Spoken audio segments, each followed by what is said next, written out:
Amado Padre Celestial, es tu palabra y este es tu pueblo y yo soy tu mensajero. Qué privilegio. Te ruego, Señor, que tu palabra haga mella, haga alcoba en los corazones que han de oírla y sea guardada y atesorada para ponerla por obra. Es tu palabra. En el nombre de Jesús. Amén. Hoy, como les dije, terminaremos la serie del cuarto mensaje acerca sobre el liderazgo espiritual de la iglesia. Y se acuerda que les dije, sí, ciertamente hay un liderazgo espiritual. Es más, se necesita un liderazgo espiritual en la iglesia.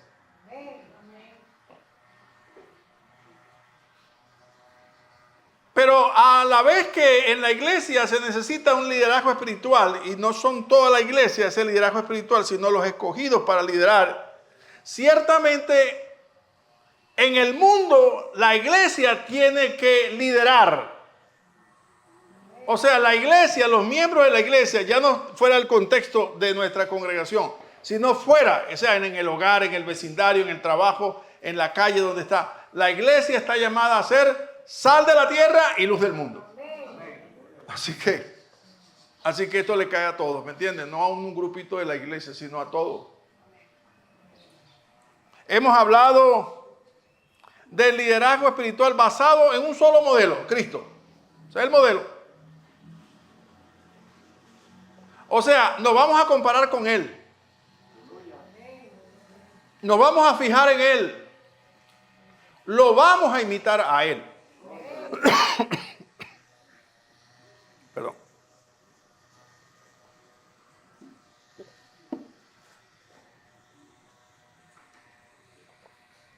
Y vamos a ver entonces, vamos a medir, cuando hablamos de liderazgo, hablamos de influencia y vamos a medir qué tanto es la influencia de Cristo en la iglesia de hoy. O qué tanto es la influencia de Cristo en el liderazgo de la iglesia de hoy.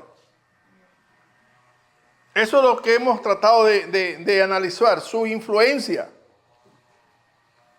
El modelo fundamental de su influencia está en su palabra, en sus mandamientos y también en su estilo de vida.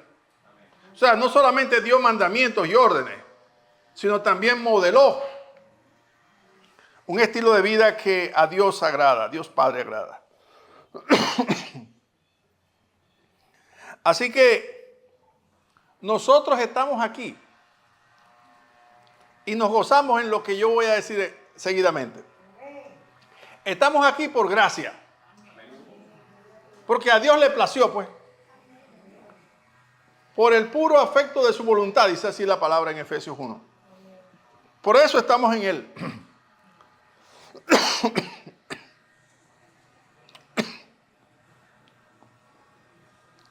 Lo que hemos hablado, permítame hacer el resumen otra vez.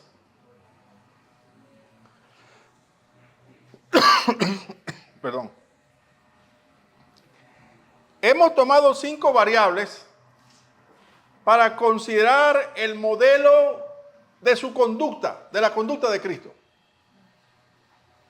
Hablamos primeramente de la santidad de Cristo. ¿Sí? Él es santo. O sea, la santidad es cómo vivir no conforme al mundo, sino conforme al Padre, conforme a su palabra. En nada tenemos que copiar del mundo, absolutamente nada.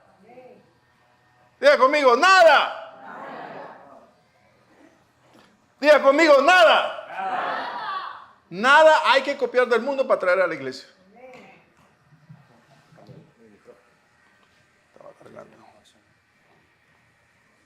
Amén. Gracias. Así que las normas de las tinieblas no tienen influencia en la iglesia. Voy a decir esto mejor. No deberían tener influencia en la iglesia. Somos dos reinos diferentes. El que no lo ve así es su problema, pero somos dos reinos totalmente excluyentes. Nada tiene que ver las normas del mundo en la iglesia del Dios vivo. Ni en nada. Porque Dios es Dios de vivos y no de muertos. Y por Él estamos vivos nosotros en Cristo Jesús, ¿verdad? Así que nosotros tenemos que esforzarnos. Y mire que no se lo estoy vendiendo fácil. Esforzarnos. Desgastarnos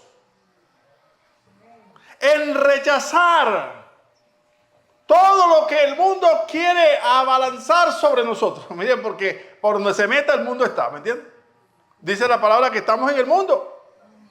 O sea que estamos rodeados, pero no somos del mundo. Entonces, ¿cómo nos mantenemos sin influencia del mundo en el mundo? Tarea menuda, ¿verdad? ¿Cómo hacemos que no nos chispeen si nos caminamos al borde de la piscina? ¿Cómo hacemos? Bueno, esa es la obra de Cristo en la santificación de la iglesia. De presentarnos puros y sin mancha delante del Padre. Así es. Así que si nos vamos ensuciando, Él nos va limpiando.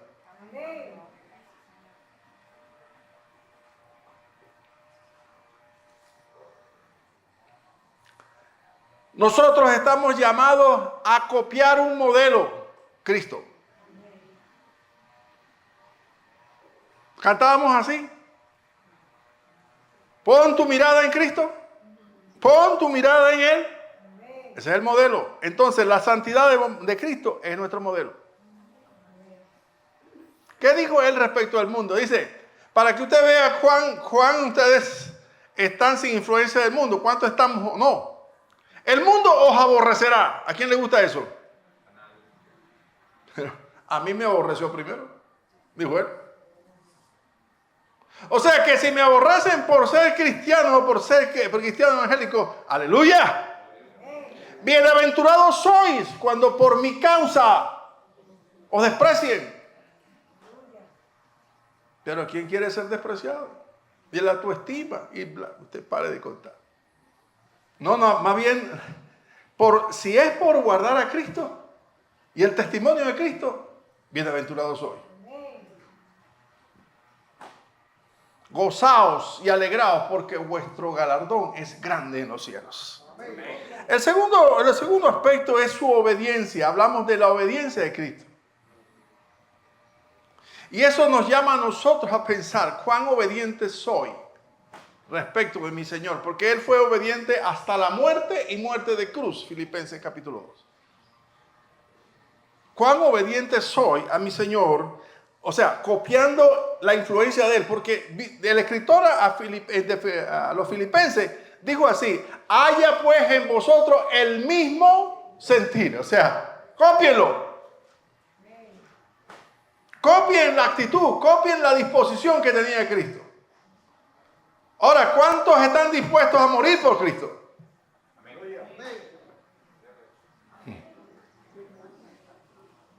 ¿Se da cuenta?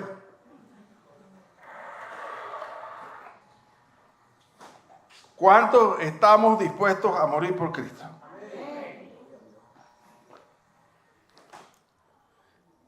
Ese amén es como un rugir de leones, ¿verdad? Pero con hambre. O sea, con 3 días que no han comido. Hermano, pero no dice así la palabra. Haya pues en vosotros el mismo sentir, el cual no estimó el ser igual a Dios como cosa que aferrarse, sino que se vació, se despojó de su gloria haciéndose hombre, y estando en la condición de hombre se hizo siervo, y se hizo siervo obediente hasta la muerte. Repito, ¿cuántos estamos dispuestos a morir por Cristo?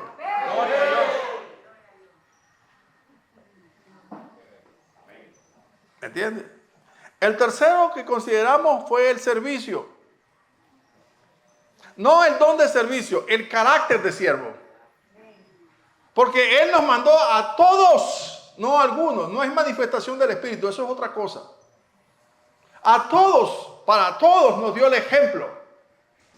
Él le preguntó, ¿sabéis lo que os he hecho cuando lavó los pies de los discípulos allá en la última cena? Vosotros me llamáis maestro y señor y decís bien porque lo soy. Ahora bien, si yo el señor y maestro os he lavado los pies, así también debéis hacer vosotros unos con otros. ¿Qué tal? ¿Cuándo hemos lavado los pies de nuestros hermanos? ¿Cuándo hemos hecho algo que no sea simplemente, o por ejemplo, el lavamiento de los pies, sino algo de servicio? ¿Cuándo hemos ido a la casa de la hermana o el hermano que está enfermo y hemos barrido la casa, lavado los corotos, lavado la ropa? Ese es trabajo de sirviente. Bueno, hemos hecho eso lo hacían los sirvientes.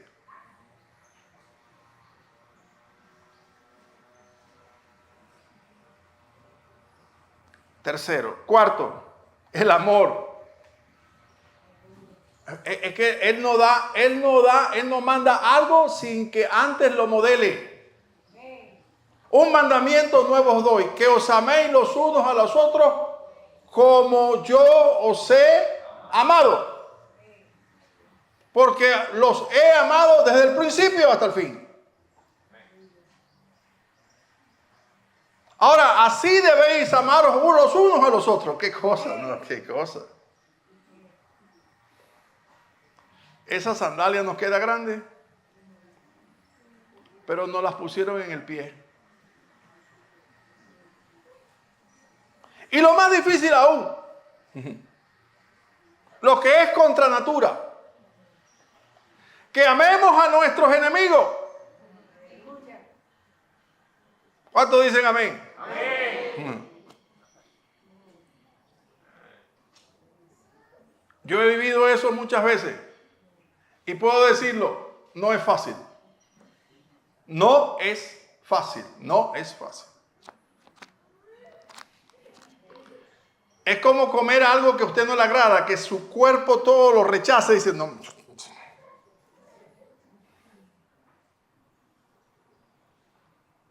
Yo nunca había comido iguana.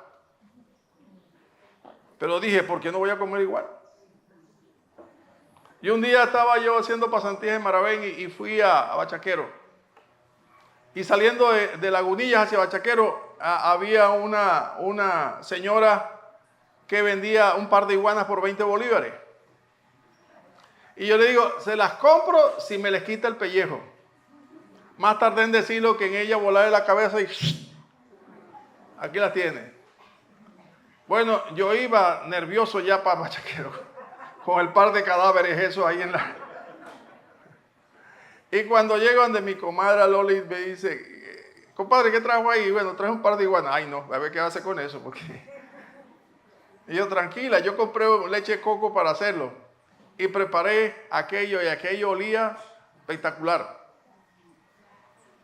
Pero les confieso delante de Dios lo siguiente, la experiencia que tuve. Yo tenía que probarlo para ver cómo estaba de sal, ¿sí o no? Entonces metí en dedor, me agarré un poquito para llevármelo a la boca y el cuerpo literalmente me brincó. Todo el cuerpo. ¿Entiendes? Porque era algo... Bueno, algo así pienso que es amar a los enemigos. Pero me lo comí y me gustó. Y comimos todo y dije, voy a dejar un poquito para llevarle a mi mamá. Y el día viernes, el día sábado, fui a Maracaibo y le llevé a mi mamá, mamá, aquí te traje algo. ¿Y esto qué es? Bueno, un pollo importado. Pero huele bien. Bueno, pruébelo, caliéntelo y pruébelo. Cómaselo. Y se lo comió yo. En la tarde, como a las 5, le dije, ¿te gustó el pollo? En coco está riquísimo. Bueno, eso era iguana.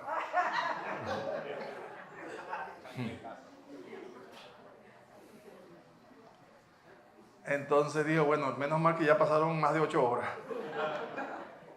Amar a los enemigos no es fácil, hermano. Pero, ya vamos, tipo. Es una orden. Es una orden. No está en los mandamientos, el capítulo 5 de Mateo. Amar. Es un imperativo. Y el quinto que vimos es el perdón. ¿Qué cosa? Nos gozamos cuando nos estamos bañando, ¿verdad? En eso. Qué rico, Señor, el perdón. Me siento limpio porque me perdonaste. Bueno, así como yo te he hecho, así también debes hacer tú con el que tienes al lado. Porque si alguno tuviera falta contra otro, de la manera que Cristo os perdonó, así también haced vosotros.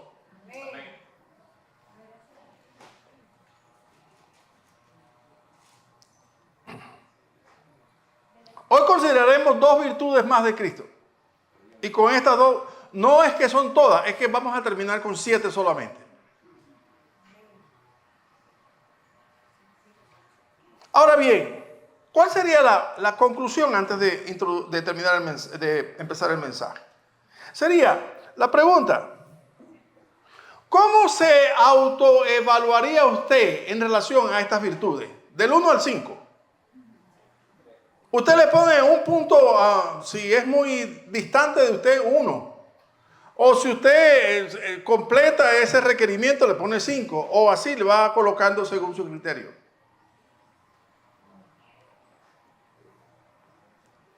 Ahora le digo una cosa: si usted no llega a un promedio por lo menos de 21 puntos, usted debe decir, algo está pasando en mi relación con Dios. O sea, eso es una autoevaluación. Algo está pasando en mi relación con Dios.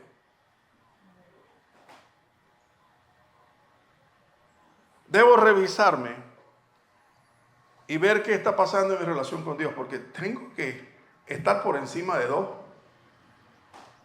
¿Me entiende? 3 por 7, 21. Tengo que estar por encima de 21.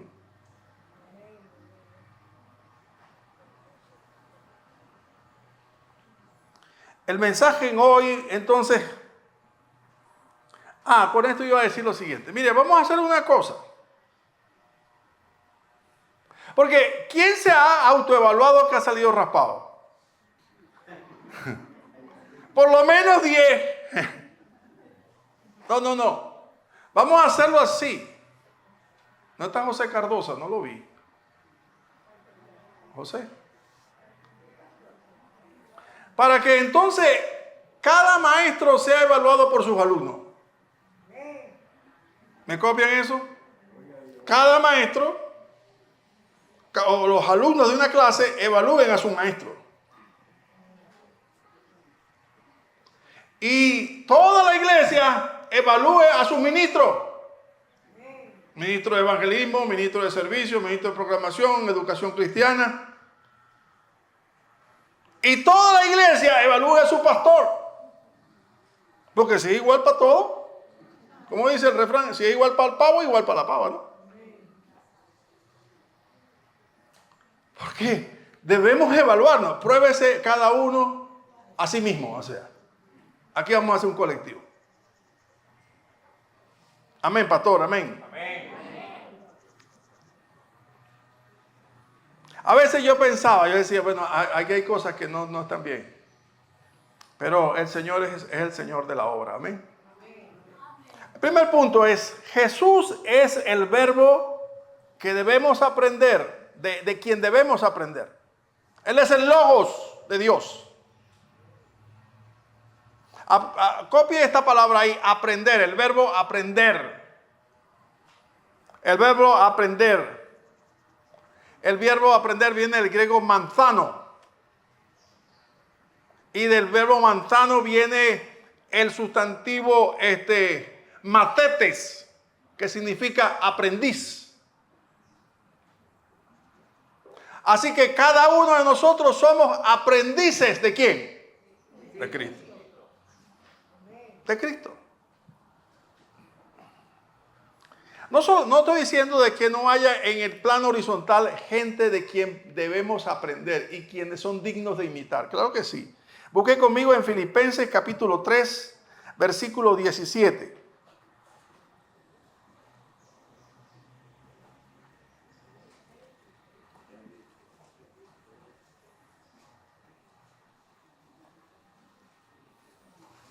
Hermanos, dice Pablo, ser imitadores de mí. Él se pone como un modelo. Miren mi ejemplo. Ser imitadores de mí. Y dice, y mirad a los que así se conducen, según el ejemplo que tenéis en nosotros. O sea, entre ustedes hay gente que son dignos de imitar, así como nosotros somos dignos de imitar. Porque ellos nos imitaron a nosotros. Ahora ustedes imítenlo a ellos. ¿Se da cuenta que la iglesia es una escuela de aprendices? Pero algunos se creen sobrados y dicen, yo no tengo que aprender de nadie, estoy sobrado.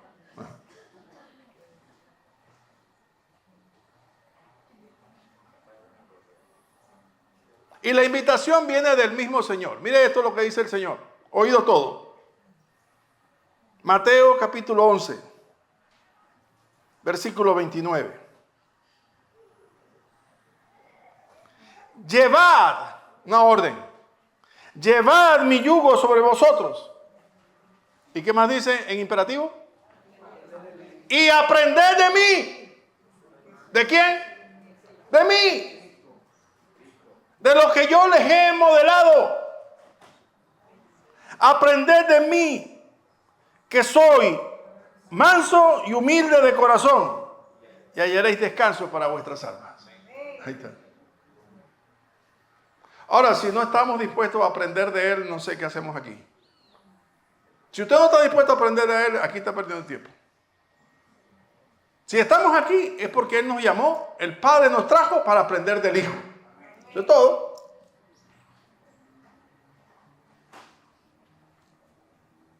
Ahora bien, vamos a tomar este versículo y con esto arrancamos. Mateo 11, 29. El imperativo dice él, llevad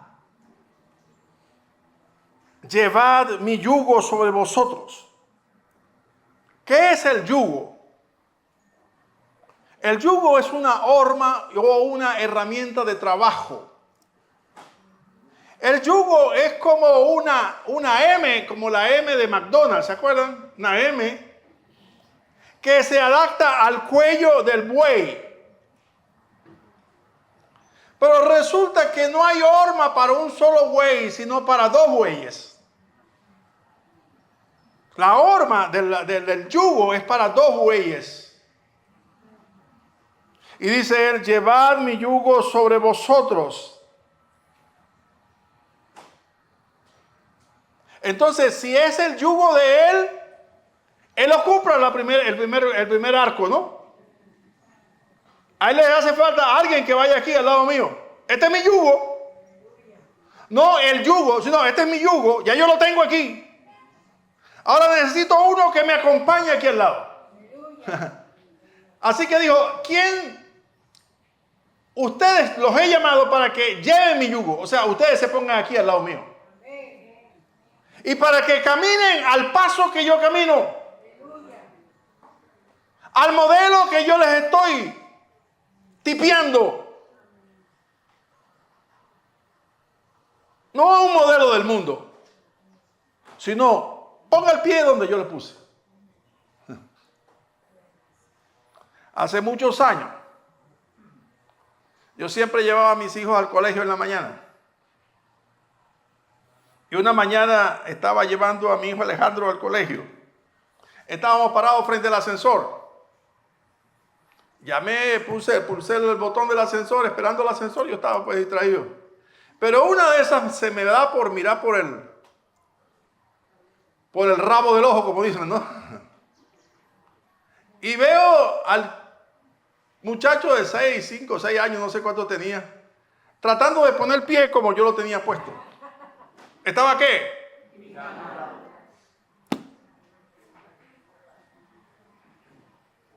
Estaba imitando. Bueno, nosotros somos llamados a imitarlo a Él. Por eso Él dice, aprended de mí.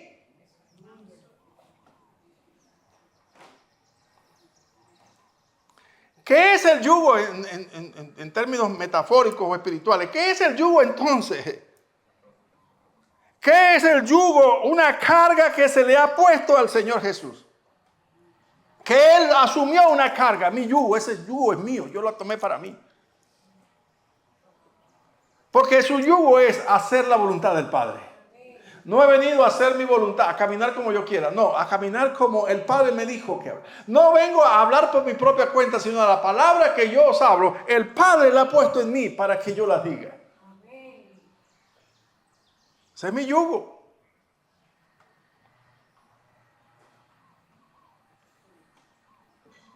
Mi yugo sobre vosotros. No son vuestros afanes. No son vuestras luchas los que les dan descanso. Sino cuando ustedes me copian es que reciben descanso. No hay otra manera. Su yugo es hacer aquello que el Padre le envió a hacer. Para mostrar a los escogidos el modelo de hijo del cual Él se agrada. Eso somos tú y yo.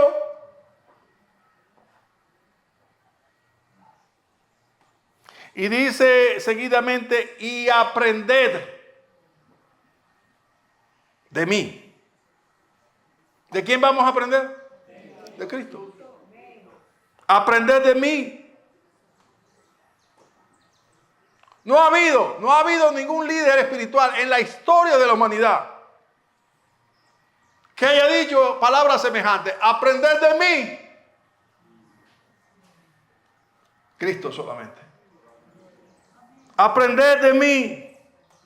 Muchos los instruyen en el deber hacer, pero nadie se puso como modelo, solamente Cristo.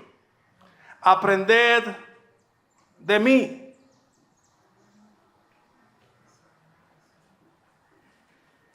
Aprended de mí. Entonces, los aprendices, ¿quiénes son? Pero yo voy a decir una cosa, todo estudiante es un aprendiz, ¿verdad? Pero hay muchos tipos de estudiantes. Ustedes se acuerdan de aquel que tenía un cuaderno para todas las materias y lo doblaba por la mitad y se lo metía en el bolsillo de atrás. Hay aprendices. Yo recuerdo que en mi colegio había uno que así agarraba el cuaderno ese Caribe que costaba $1 y lo doblaba y lo metía aquí atrás.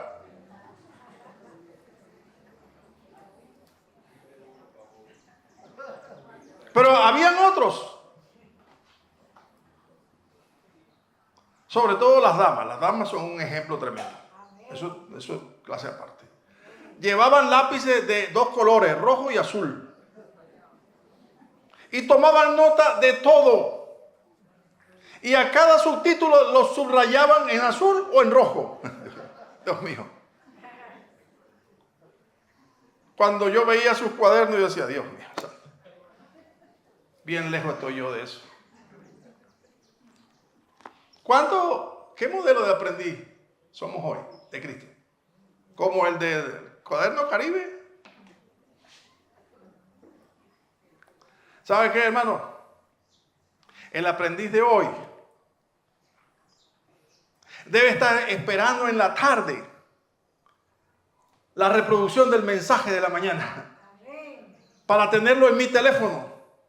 Y no solamente leerlo, verlo y analizarlo, lo que Dios habló a la iglesia, sino también enviárselo, porque si es bendición para mí, también tiene que ser bendición para mis familiares y enviárselo a todos los que yo pueda. Porque yo estoy aprendiendo. Aprended de mí.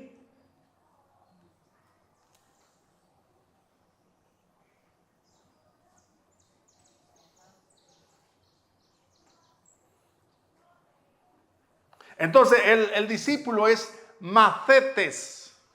Mathetes. Doble T-H-T-H-E-S. Mathetes. Es un aprendiz. A eso se refiere la palabra cuando dice en la Biblia discípulo. Un aprendiz. Señor, yo quiero ser un aprendiz que está ahí contigo. Cercano a lo que tú estás hablando. ¿Sabes? Dice las Fuerzas Aéreas de Estados Unidos, dice que este mensaje que usted está atentamente escuchando, al miércoles no se sabe cuál fue el título. Si no toma nota.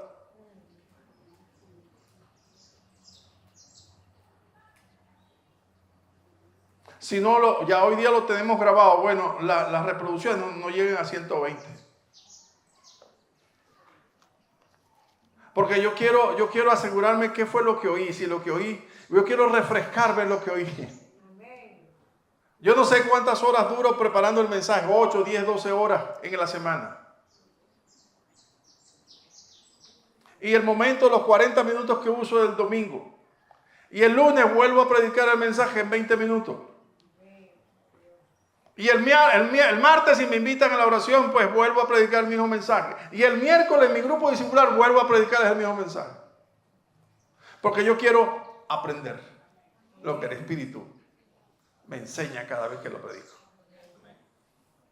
Dice él en su palabra, aprended de mí que soy. Ahí está.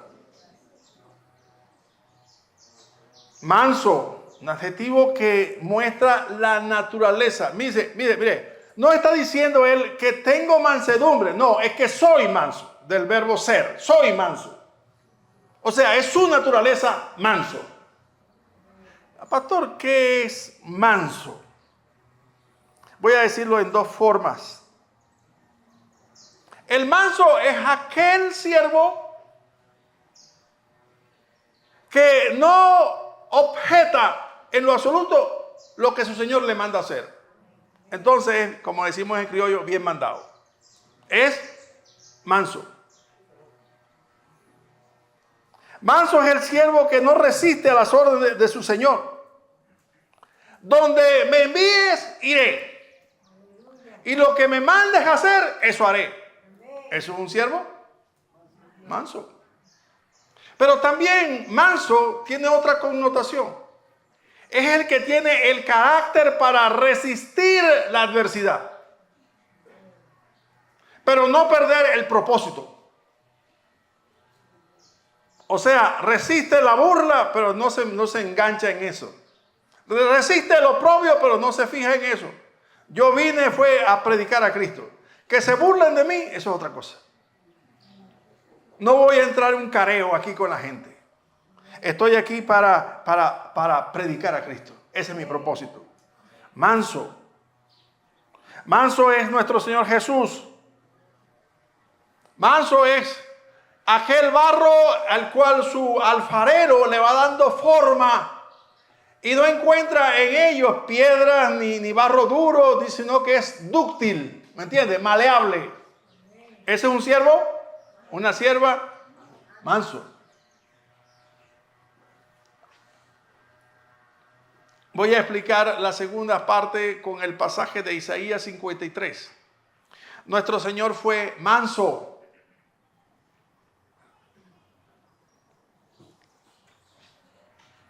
Esta profecía mesiánica del capítulo 53, verso 4 al 7.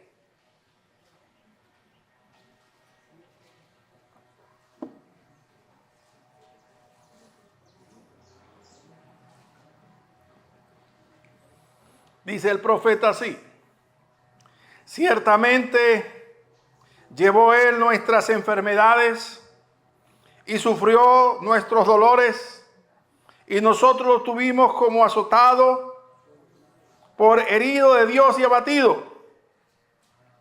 Mas él herido fue por nuestras rebeliones, molido por nuestros pecados. El castigo de nuestra paz fue sobre él, y por sus llagas fuimos nosotros curados. ¿Cuánto sufrió? Camino al Calvario. ¿Cuánto sufrió? Desde la noche anterior. ¿Cuánto sufrió? Su cuerpo estaba destrozado. Pero no perdió la templanza, sino se guardó manso. Miren lo que dice el verso 6. Todos nosotros nos descarriamos como ovejas. Cada cual se apartó por su camino. Mas Jehová cargó sobre él el pecado de todos nosotros. Ahora aquí viene lo bueno. 7. Angustiado él y afligido. ¿Qué dice? Fue manso. No abrió su boca. Como cordero fue llevado al matadero. Y como oveja delante de sus trasquiladores. ¿Y qué dice? Y enmudeció y no abrió su boca, sino que aguantó la pena hasta llegar a la cruz, hasta morir por nosotros. Pero fue manso porque fue obediente hasta la muerte. Ese es nuestro Señor Jesús. ¡Qué modelo! ¡Qué modelo! Eso lo dijo Isaías, pero en Mateo 27 está su cumplimiento. Mateo 27:11. Jesús pues estaba en pie delante del gobernador Poncio Pilato. Y éste le preguntó diciendo: ¿eres tú el rey de los judíos? Y Jesús le dijo: tú lo dices. Y siendo acusado por los principales sacerdotes y por los ancianos, ¿qué dice? Se quedó callado. Nada respondió, porque tenía un propósito, tenía un yugo, tenía que cumplir una tarea, y él se quedó callado. Tengo que cumplir la tarea. Pilato entonces le dijo: ¿no oyes cuántas cosas testifican contra ti? Pero Jesús no respondió ni una palabra, de tal manera que el gobernador se maravillaba mucho. Porque él se quedó callado, ¿me entiendes? Igual la profecía de Isaías, el cumplimiento de la profecía. Él enmudeció ante sus trasquiladores. Eso nos manda a nosotros a hacer cuando alguien nos adversa o nos dice cualquier cantidad de cosas. Quieto. ¿Qué dice usted? Haga así, mira, quieta carne. ¿Por qué? Porque la carne se inflama de una vez, ¿me entiendes? No me diga que no se aceleran las pulsaciones, de 60 pasan a 80, pasan a 90, y usted lo que quiere es que no me dé chance porque zumbale una que... Señor, quiere que pidamos fuego del cielo para que desaparezca. Quieto. Dice la Biblia así: cuando el necio habla, el sabio calla.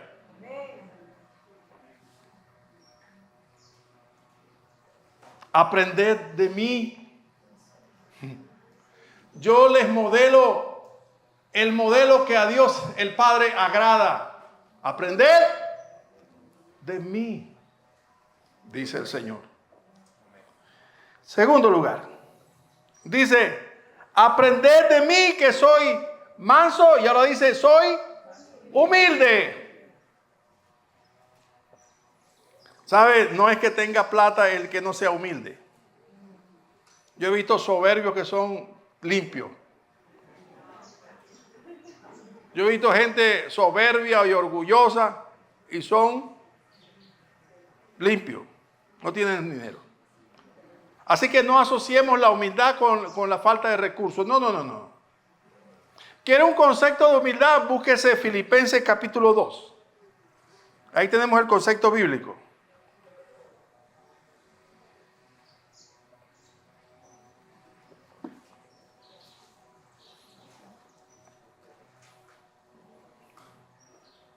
En Filipenses capítulo 2, verso 3, dice el apóstol Pablo, dice: nada hagáis por contienda o por vanagloria. Antes bien, es hacerlo, ¿no? Es hacer, no es que tenga o no tenga, sino hacerlo con humildad. Pero aquí está el concepto: estimando cada uno a los demás como superiores a él mismo. Y no mirando cada uno por lo suyo propio, sino cada cual también por los de otros. Ahora, ¿de dónde viene esta palabra humilde? Esta palabra humilde viene del griego tapeinos. ¿Y qué tiene que ver esa palabra con nosotros? Humilde. No es una debilidad el ser humilde. Es un modelo de vida a la cual nosotros, un valor, una virtud a la cual que ha sido transferida por nuestro Señor para su pueblo.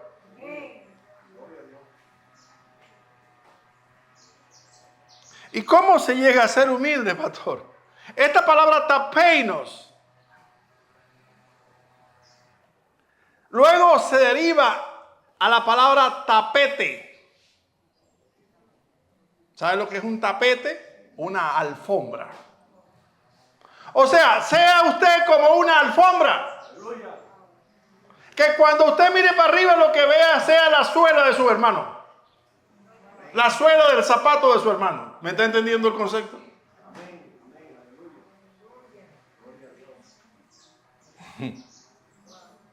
Bajaron los aleluyas, los decibeles de los aleluyas. Eso es lo que está diciendo el Señor ahí. Por eso Dios dice que mira de lejos al altivo.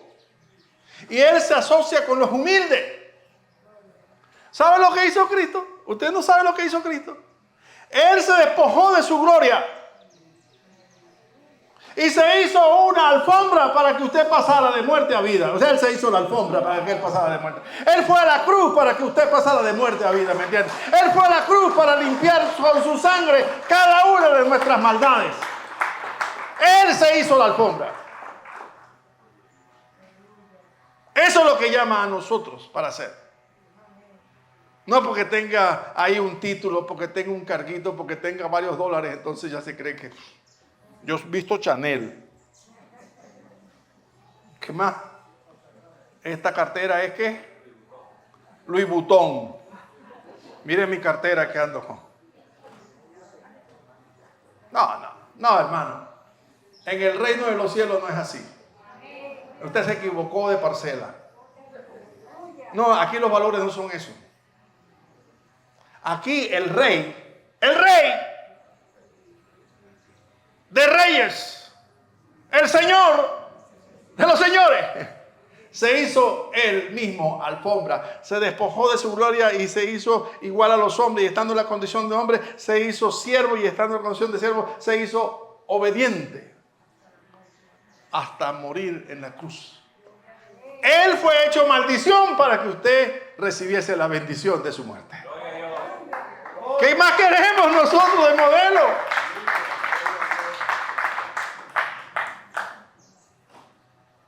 En Primera de Pedro capítulo 5, Primera de Pedro capítulo 5, sí.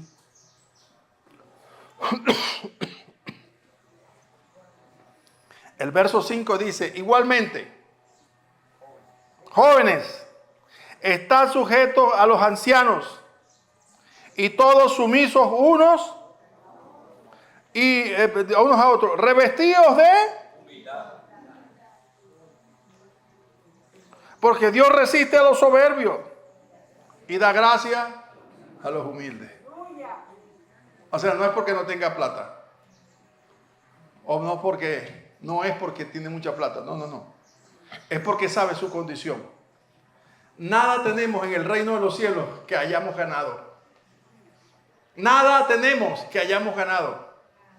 Acuérdense que el sujeto siempre es, en la soteriología, en el plan de salvación, el sujeto, nosotros somos entes pasivos. Toda la acción del verbo cae sobre nosotros no hicimos nada. Nos llamó, nos escogió, nos predestinó, nos santificó, nos glorificó. ¿Qué hicimos nosotros? Nada. Somos el barro en sus manos. Literalmente, el barro en sus manos. Para hacer de cada uno de nosotros un vaso de honra para su gloria.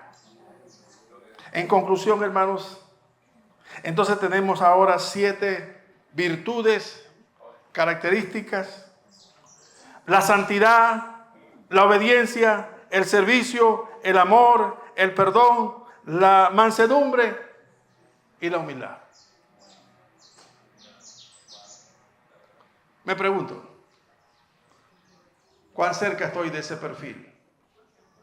¿Cuán cerca se amolda ese perfil a mi vida? Dice, asociados con los humildes.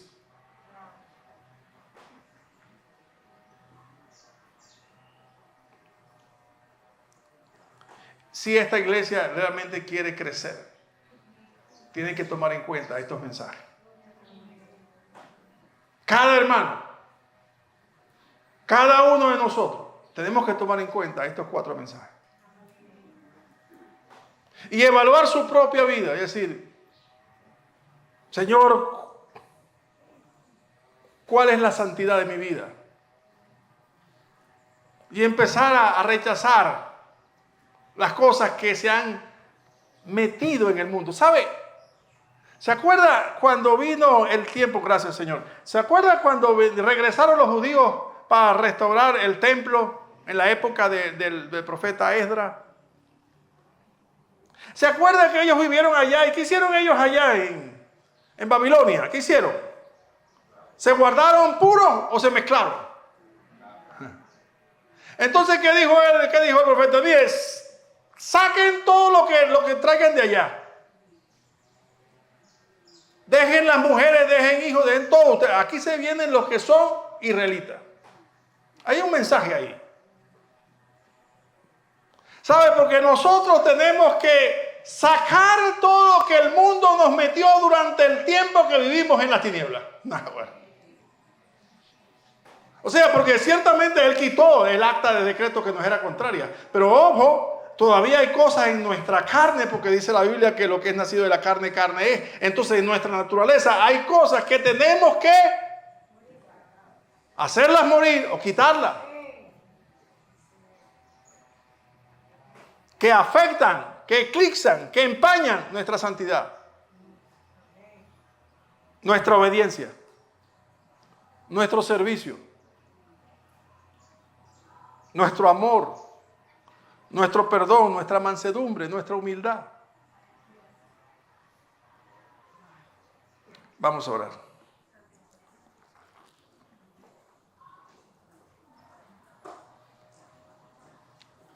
Una vez en un almuerzo alguien dijo, estoy aprendiendo a desmontar y a montar. A quitar, como decir, ladrillos y a poner ladrillos nuevos.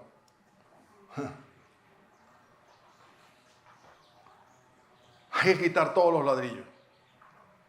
Porque lo necesario es tener un fundamento nuevo y es Cristo.